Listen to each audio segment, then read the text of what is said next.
वह एक ऐसे युवक के रूप में जन्मा था जिसके हाथों की जगह तेज धार वाली कैंचियां थीं। साधारण सी चीज जैसे भोजन करना भी उसके लिए कठिन कार्य था। वह अक्सर अनजाने में अपना चेहरा जख्मी कर लेता था। उसके पिता उसे सजीव मानवीय हाथ देना चाहते थे, लेकिन अत्यधिक परिश्रम के कारण उनका आकस्मिक निधन हो गया। उनके द्वारा बनाए गए कृत्रिम हाथ भी टूट चुके थे। वह बस अपने पिता के चेहरे को एक बार प्रेम पूर्वक छूना चाहता था, पर दुर्भाग्यवश उसके हाथों की नोक ने एक गहरा घाव छोड़ दिया। इसके बाद वह एक विशाल सुनसान महल में एकाकी जीवन बिताने लगा। कई वर्षों बाद एक दिन एक महिला जो सामान बेचने का काम करती थी, अचानक उस महल में प्रवेश कर गई। अंधेरे में से धीरे धीरे एक आकृति सामने आई। वही युवक। उसने अपनी अधूरी नुकीली उंगलियों की ओर बढ़ाकर मदद मांगी। जब उस महिला को पता चला कि वह युवक एक अनाथ है, तो उसके हृदय में करुणा उमड़ पड़ी। उसने निर्णय लिया कि अब वह उसे अपने घर ले जाएगी। रास्ते भर वह युवक खिड़की से बाहर देखता रहा, जैसे पहली बार उसने दुनिया देखी हो। उसे हर चीज में आश्चर्य और आनंद की झलक मिल रही थी। एक साधारण साइकिल भी उसे देर तक प्रसन्न करती रही। घर पहुंचने पर उसे वह साफ सुथरी जगह बहुत प्रिय लगी। पैग नाम की उस महिला ने उसके रहने का प्रबंध किया। भोजन के बाद उसने कठिनाई से अपने हाथों से पहली बार ब्रेड पर मक्खन लगाया। ये छोटा सा कार्य उसके लिए किसी उपलब्धि से कम नहीं था। उस रात वह खुशियों से भरे आने वाले कल के सपने देखने लगा। अगले दिन पैग उसे बाहर ले जाना चाहती थी, लेकिन उसके पास सुंदर श्रृंगार का कौशल नहीं था।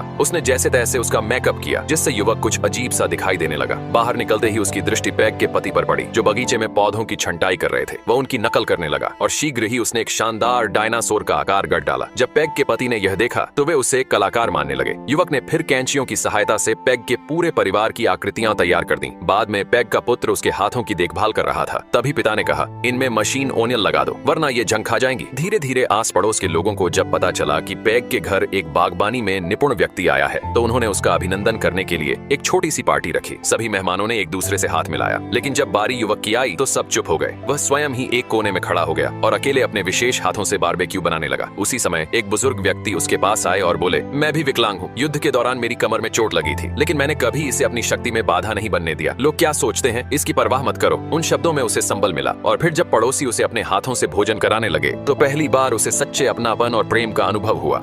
वह एक ऐसे युवक के रूप में जन्मा था जिसके हाथों की जगह तेज धार वाली कैंचियां थीं। साधारण सी चीज जैसे भोजन करना भी उसके लिए कठिन कार्य था। वह अक्सर अनजाने में अपना चेहरा जख्मी कर लेता था। उसके पिता उसे सजीव मानवीय हाथ देना चाहते थे, लेकिन अत्यधिक परिश्रम के कारण उनका आकस्मिक निधन हो गया। उनके द्वारा बनाए गए कृत्रिम हाथ भी टूट चुके थे। वह बस अपने पिता के चेहरे को एक बार प्रेम पूर्वक छूना चाहता था, पर दुर्भाग्यवश उसके हाथों की नोक ने एक गहरा घाव छोड़ दिया। इसके बाद वह एक विशाल सुनसान महल में एकाकी जीवन बिताने लगा। कई वर्षों बाद एक दिन एक महिला जो सामान बेचने का काम करती थी, अचानक उस महल में प्रवेश कर गई। अंधेरे में से धीरे धीरे एक आकृति सामने आई। वही युवक। उसने अपनी अधूरी नुकीली उंगलियों की ओर बढ़ाकर मदद मांगी। जब उस महिला को पता चला कि वह युवक एक अनाथ है, तो उसके हृदय में करुणा उमड़ पड़ी। उसने निर्णय लिया कि अब वह उसे अपने घर ले जाएगी। रास्ते भर वह युवक खिड़की से बाहर देखता रहा, जैसे पहली बार